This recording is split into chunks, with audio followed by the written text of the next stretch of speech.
The Delta Network, powered by Delta Waterfowl. Mom, I want to listen to the voice of the duck hunter! So when duck hunting closes, it's literally closed forever until it's opened again, right? So I love these little checks and balances where hunters, we tax ourselves. Hunters originally imposed license fees on themselves, right? And so with this National Wildlife Refuge system, yes, it's a conservation footprint, and that we have to go through this process.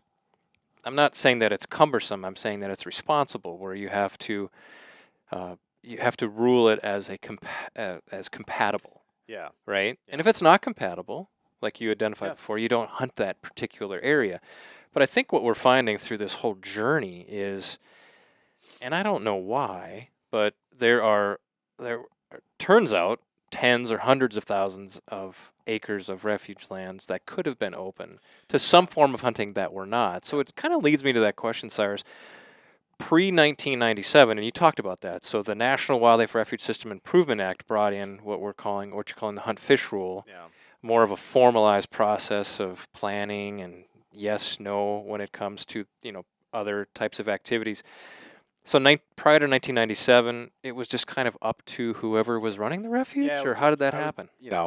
And obviously I'm not aging myself here, but that was prior to my time in a professional setting, but it was just a lot more piecemeal, right? So if you had a refuge station unit manager, whatever, regional manager over that Fish and Wildlife Service region that was gung-ho about those kind of activities and stuff, I'm sure it was a lot easier to have a hunt program lined up than now. There's a lot more formal processes in place for the service throughout their regions to have hunting opportunities on their properties. So, Mom, I want to listen to